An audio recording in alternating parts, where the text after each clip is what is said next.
Au-delà de l'enseignement, l'université de Tchang fait désormais de la recherche et de l'appui au développement de véritables chevaux de bataille qui consolident sa place et sa notoriété à travers le monde et plus singulièrement au Cameroun. Cette université établit au besoin de nombreux accords cadres avec des partenaires divers pour un échange de visions, de services ou de moyens de travail. À l'unité de recherche de botanique appliquée de ce campus, la valorisation des essences naturelles constitue au quotidien les champs de recherche autant pour des jeunes aspirants que pour des enseignants accomplis. On les compte assez nombreux. Professeur Womeni, professeur Tapondou, professeur Fonkou, professeur Havana et bien d'autres. Tous des enseignants de haut niveau, maîtres de conférences ou titulaires qui encadrent le dynamisme de quelques laboratoires au bénéfice de la recherche au plan global dans cette université.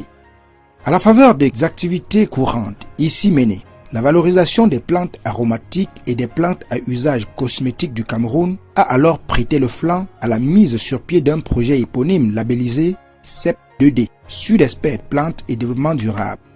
Un projet qui de mieux en mieux capte l'adhésion des acteurs dans la chaîne des valeurs en ce qui concerne la collaboration entre le milieu universitaire et les facilitateurs externes dont des bailleurs de fonds et même des associations communautaires. Dans le cadre de ce projet, CASUDEF est en fait une association qui travaille avec les communautés. Avec les communautés dans le sens de renforcer les capacités de ces communautés, de les sensibiliser dans ce processus nouveau que nous appelons ARCER et partage des avantages découlant de l'utilisation des ressources génétiques. Quand nous parlons des ressources génétiques, ces ressources appartiennent aux communautés locales. Donc on ne peut pas parler d'APA sans parler de communautés locales. Et dans ce sens, CASUDEF vient donc travailler avec cette communauté, améliorer leur compréhension du processus et permettre que la communauté gagne, profite de ce projet qui veut valoriser les espèces indigènes. À la faveur d'un atelier organisé sur le campus de l'université de Tchang au Cameroun, ces acteurs, en nombre très important, ont planché sur le caractère opérationnel et pragmatique de la mise en œuvre d'une collaboration franche. Un atelier qui a eu l'onction des autorités universitaires, dont le chef de département de biologie végétale et le doyen de la faculté de sciences de ce campus, chacun dans sa vision ayant pour ambition de voir le projet prendre son envol. Dans ce projet, nous nous sommes posés un certain nombre de questions scientifiques et des tâches qui ont été assignées à chaque question, un certain nombre de tâches, et chacun d'entre nous sait exactement quelle tâche il a à faire dans le projet. Et donc, là-dedans, il s'agira de voir quelle est la biodiversité de ces plantes, quelle est leur écologie, dans quel type d'environnement ils vivent. Et ces tâches ont été confiées à un certain nombre de personnes qui vont donner ce qu'on appelle les données primaires. Et le succès de ce travail, le succès de notre projet dépendra de la qualité de ces données. Et il s'agira de voir quelle est la diversité chimique. Et ceux-là savent ce qu'ils ont à faire. Quelle est la place du savoir-faire traditionnel dans ce projet? Et je pense que c'est dans ce sens que le projet, que nos partenaires de Osometo sont là. Il s'agira de voir aussi, puisque le projet, vous voyez bien qu'il se termine pas à pas. C'est le partage des bénéfices liés à l'exploitation de ces ressources-là, qui sont des aspects qui sont nouveaux dans des projets de ce genre, et nous espérons que notre partenaire CASUDEF pourra aussi faire son boulot pour que les populations, pour que la ressource soit exploitée, ça va de soi, mais aussi que les populations rurales puissent en bénéficier. Donc j'espère que cela étant dit, chacun saura ce qu'il a à faire et que peut-être nous allons, dans quelques années, nous allons dire après tout, nous avons fait une très belle aventure.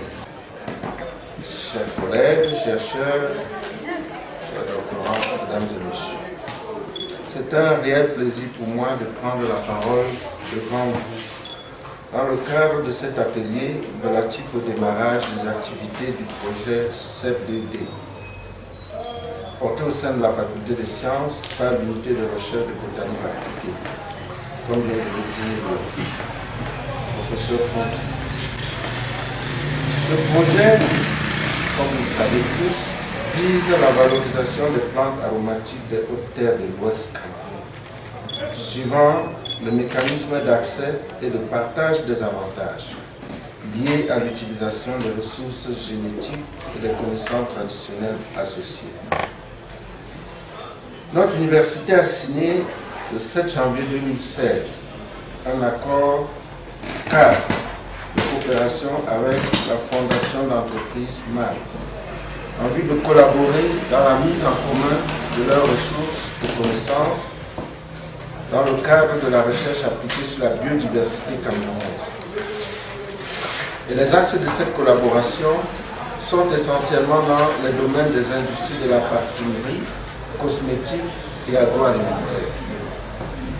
À la suite de cet accord cadre et dans la mise en œuvre effective, la première convention spécifique a été signée entre la Faculté des Sciences cette fois et l'association Man and Nature, qui est une association dont l'objectif est d'apporter un appui à des communautés, à des associations engagées dans la protection de la nature et dans l'exploitation durable des ressources naturelles.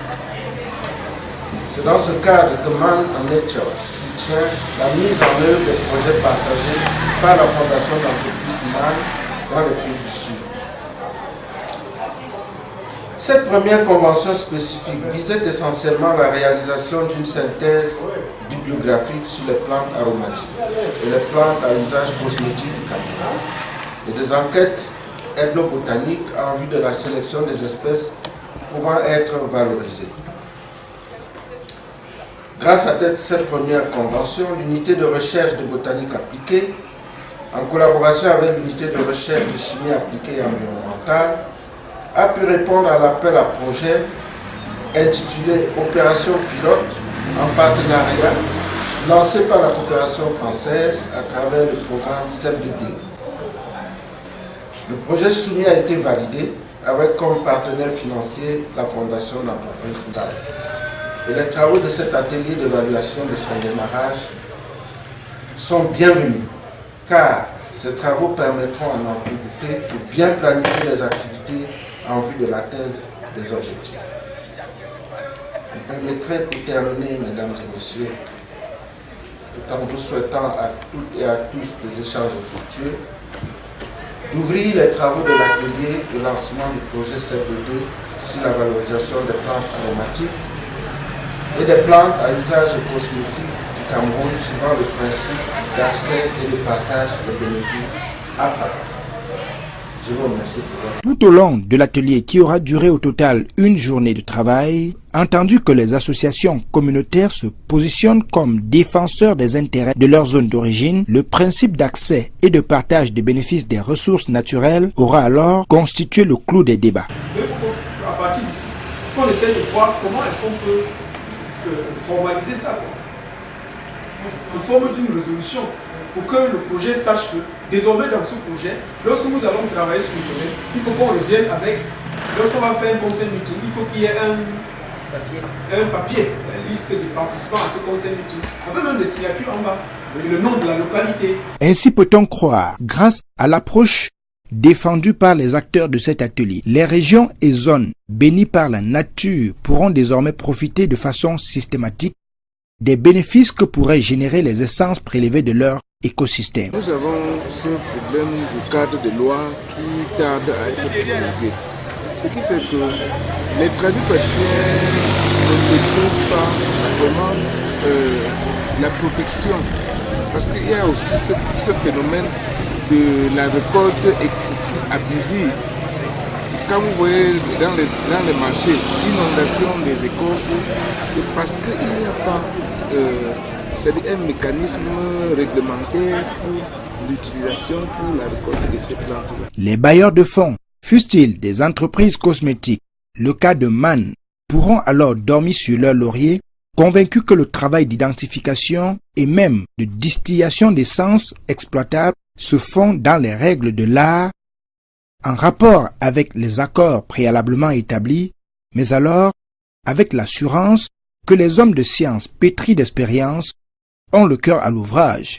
On pourra ainsi penser que les entreprises pourront alors prendre en compte des profits à reverser aux populations des zones sources des dites essences. Cameroon has a very diversified forest with a lot of untapped resources, and it is only through the research of ethnobotany that we can be able to document this indigenous knowledge, which is one of the main preoccupations of the Ministry of Environmental Research and Conservation. I hope that this project of CEPDD has come at the right moment to contribute in this research of aromatic and cosmetic plants of Cameroon that can be valorized potentially for perfume industries and also for cosmetic purposes. Pour s'assurer de la rigueur scientifique dans la méthode du travail, les participants à cet atelier n'ont que bien balisé le chemin par un jeu de mise en garde dans un franc-parler sans détour. Quand vous voyez une plante qui est citée, qui a telle propriété active, telle matière active, il y a une littérature qui existe aussi, qui confirme que les plantes de cette famille, de ce groupe ou machin, on ne sait pas.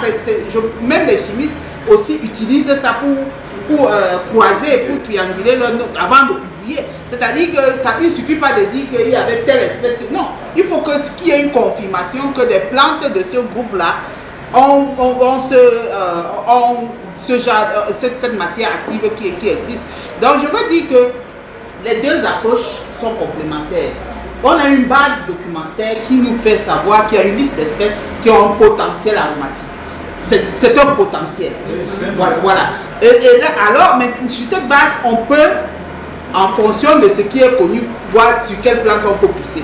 Mais on a aussi des enquêtes qui sont faites localement pour identifier des espèces qui peuvent être les mêmes ou nouvelles. Et pour garantir le lendemain de cette initiative, les porteurs du projet ont associé des jeunes chercheurs, essentiellement des doctorants dont les thématiques de recherche vont en droite ligne avec les aspirations des partenaires et bailleurs de fonds. L'objectif global de ce travail sera de contribuer par les études ethnobotaniques à la valorisation et à la conservation de quelques plantes aromatiques et à l'usage cosmétique dans les hautes terres de l'Ouest Cameroun, suivant le principe à part.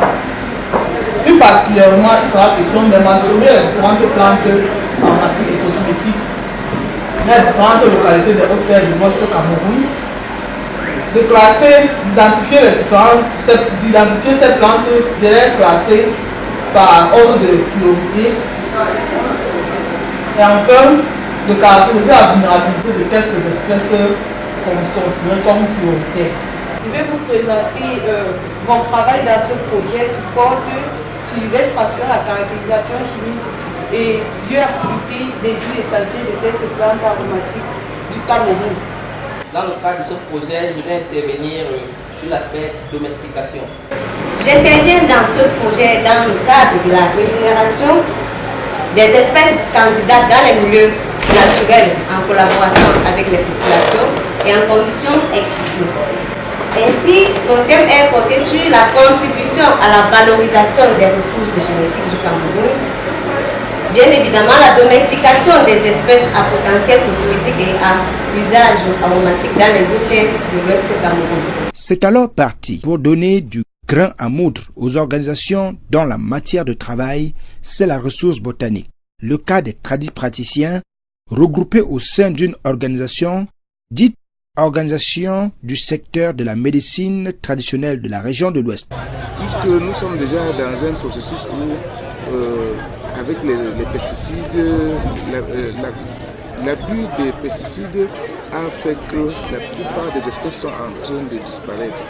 Et le projet CEPD2 est la bienvenue parce que je pense qu'à travers ce projet, et en partenariat avec les étudiants, c'est-à-dire les intellectuels, ça va permettre que ce cadre soit revu à une certaine dimension. Ceux-ci protègent les plantes parce qu'ils les connaissent et désormais, ils sont attendus au chantier d'une bonne collaboration avec le milieu de la science pour ainsi partager leur savoir avec ceux qui peuvent faire un usage encore plus élaboré. Je souhaite que tous ceux qui sont dans le projet puissent le prendre pour leur compte. Et savoir que c'est un projet qu'on ne sait jamais. Nous sommes des chercheurs, on ne sait pas où on va. Mais on sait au moins où est l'horizon.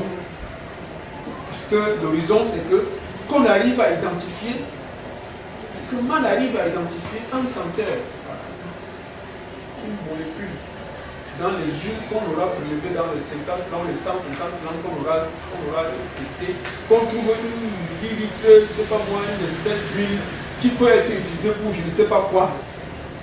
Et que la valorisation de cette huile à part dise que le travail de recherche de base fondamental qui a permis d'identifier cette huile, c'était le projet CFDD que nous avons piloté ensemble. Sur la base des retombées de ce projet, il est désormais évident que l'assentiment des acteurs est acquis et le dévouement collectif avec. Vous voyez, il s'agit là d'une chance unique que nos étudiants ont eue de voir ainsi leurs travaux de recherche financés par ces bailleurs de fonds. Ça va leur permettre carrément de boucler leur sujet de thèse.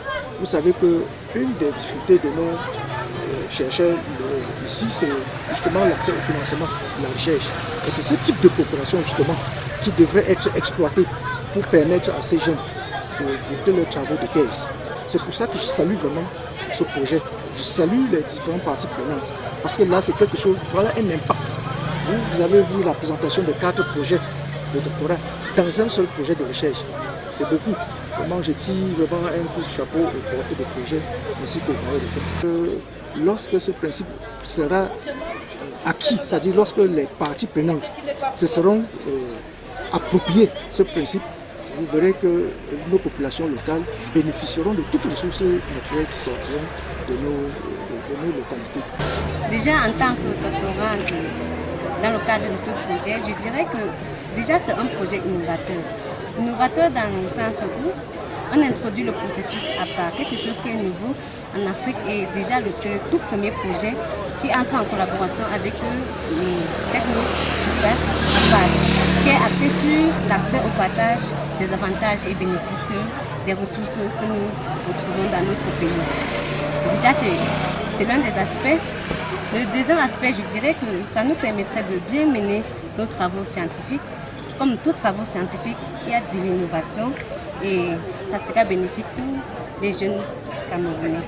Ce projet nous permet, est vraiment ce pont qui permet l'appui au développement et ceci passe par la communauté locale. Vous avez vu Kassoudé, vous avez vu Osemoto, c'est-à-dire l'association des traducteurs praticiens de l'Ouest Cameroun. Et cette association et cette ONG qui va nous parler de la mise sur pied du processus à part dans ce projet. Donc c'est quelque chose de suffisamment bénéfique et nous croyons qu'en tant qu'université, nous avons beaucoup tiré et nous tirons beaucoup d'avantages de cette collaboration qui devrait désormais exister. Donc l'université, comme notre recteur l'a toujours dit, doit sortir de son cadre pour servir les populations pour laquelle l'université est faite. Ce projet est un exemple concret, est une réalité, reflète tout cela et nous sommes vraiment contents d'avoir participé à ce projet en tant qu'universitaire. Si nous avons des plantes autour de nous, alors le simple fait de découvrir qu'il existe une substance, qu'il existe une utilité, une utilisation quelconque pour la plante, pouvant apporter des ressources financières aux populations locales, alors nous la valorisons. Et moi, en tant qu'étudiant, chercheur, mon travail consiste à domestiquer les plantes. Mon travail consiste à domestiquer ces plantes afin que si éventuellement on découvre qu'il existe une substance importante à valoriser dans la plante, que nous ne soyons un peu en train de tergiverser, que nous venions auprès des populations et que nous disions à ces populations que tenez, la dernière fois que nous étions ici, là, nous avons rencontré telle plante et ils savaient que cette plante soit intéressante pour telle ou telle entreprise. Maintenant, donc, il est question que nous montrions les techniques de domestication afin que vous puissiez faire de cette ressource un revenu peut permettre aux populations de pouvoir faire de ces ressources pourquoi pas leur gagne-pain quotidien. 8 heures d'échange, soit une journée entière pour l'organisation, le temps est désormais à l'évaluation. Nous avons eu à conduire les étudiants à Yaoundé pour la recherche des financements qui devaient leur permettre de voyager. Ils ont eu à défendre individuellement leurs projets. Il était donc question aujourd'hui qu'ils transforment ces projets qu'ils ont proposés pour la recherche de financement en des projets scientifiques qui vont leur permettre d'avoir leur thèse de doctorat à la fin. Les critiques qu'on a faites nous sont énormément importantes et il est question maintenant que les étudiants s'y mettent pour transformer leurs projets pour la demande qui ont permis à l'obtention des financements en projets scientifiques devant leur permettre d'obtenir leur thèse de doctorat à la fin. L'objectif de l'atelier, comme c'est un projet avec beaucoup de partenaires, c'était de regrouper les partenaires locaux. C'était de regrouper les partenaires locaux pour qu'on s'entende sur l'avancement du projet tel qu'il a été commencé depuis et quelles sont les perspectives. Je crois que nous avons invité un certain nombre de personnes qui ont répondu présents. Tous invités étaient là. Les échanges étaient très fructueux et ça nous a permis de recadrer un certain nombre de choses par rapport aux différents objectifs que nous avions. Ça nous a permis de revoir notre calendrier d'activité. Ça nous a permis de revoir notre futur par rapport à ce projet et nous pensons que nous avançons. Il y a une réglementation au Cameroun qui fait que c'est le ministère de la Recherche, le ministère de l'Environnement et de la Protection de la Nature qui se charge de gérer ce dossier à part au Cameroun. Donc nous nous arrangeons à ce que la recherche que nous faisons rentre vraiment dans ce cadre-là. Pour qu'à la fin, que les populations locales puissent bénéficier des retombées de recherche humaine.